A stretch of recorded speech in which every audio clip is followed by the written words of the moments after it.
After the most brutal war the world had ever seen, everyone gathered to try and build a lasting peace. But the treaty they came up with? Well, it's been debated ever since. Today, we're diving deep into the Treaty of Versailles to ask that one huge question. Was it actually fair? To really get what was at stake, you have to understand the sheer, staggering cost of the war. That number right there, 9.5 million. That's how many soldiers died. And that doesn't even count the millions more who were wounded. This unbelievable loss was just hanging in the air over every single decision made in Paris. And that was the million-dollar question, right? After a war that completely shattered empires and ruined economies, what does a real, lasting peace even look like? How do you make absolutely sure that this was, in fact, the war to end all wars? So in January 1919, the leaders of the world all came together in Paris. They weren't just dealing with what started the war. They had to sort out the absolute chaos it left behind. The pressure on them was just immense. You know, the whole thing was really dominated by three powerful men, and each of them had a totally different vision for what peace should be. And as you can imagine, their competing goals would end up pulling the final treaty in completely different directions. So let's meet the key players. First, you have Georges Clemenceau of France. His nickname was the Tiger, which kind of tells you everything you need to know. He'd seen Germany invade his country twice in his lifetime. Then you have Woodrow Wilson, the American president, a real idealist. And finally, David Lloyd George, the British Prime Minister, trying to walk that tightrope between them. Okay, this table just lays out the central conflict perfectly. On one side, you've got Clemenceau. He is pushing for a harsh peace. He wants to basically cripple Germany so they can never threaten France again. Then, on the complete opposite end, you've got Wilson, the idealist, arguing for a soft peace based on his famous 14 points. And stuck right in the middle, that's Lloyd George, trying to find some kind of compromise. So how did this all play out in the arguments? First, let's take a look at the case for the treaty being a totally fair and just punishment. For a lot of people, especially the French, this wasn't about revenge. It was about justice. It was about survival. They pointed out that, hey, Germany had already agreed to pay reparations when they signed the armistice. And they had a pretty powerful example to point to. The treaty Germany forced on Russia just a year earlier was way, way harsher than Versailles.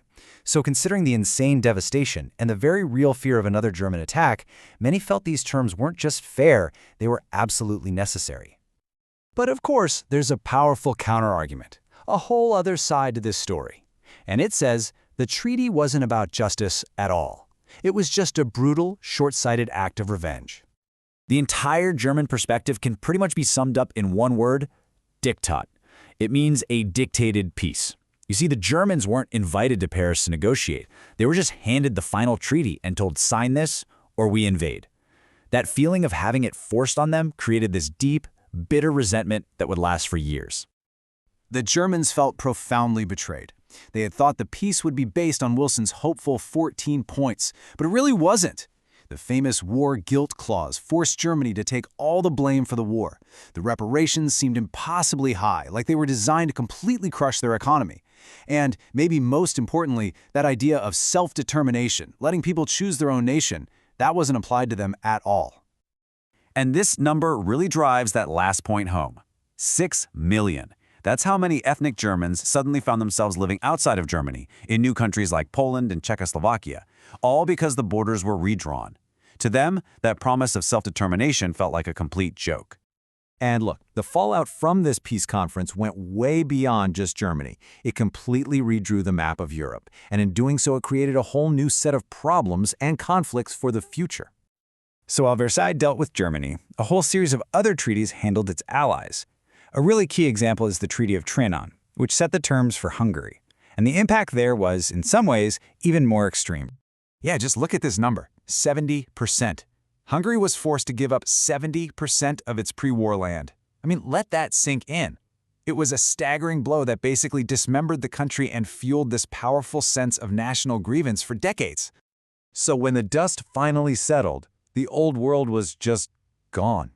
4 massive, centuries-old empires, the German, the Austro-Hungarian, the Ottoman, and the Russian, had all collapsed. In their place was a power vacuum and a chaotic new map of smaller, often very unstable new countries. So how do you even begin to sum all this up? Well, I think the historian Alan Sharp really hit the nail on the head. His take is that the peace treaties were a paradox. They were flawed, sure, and they contained potential seeds of further conflict, but they also offered the hope for a better future. It was a peace born from both incredibly high ideals and really bitter, messy politics. Which brings us to the really tough question that historians still debate today. When you consider all the anger, the devastation, and the completely opposed goals of the leaders, was a better, more lasting peace even possible back in 1919? Or had the sheer trauma of the Great War already made a Second World War almost inevitable?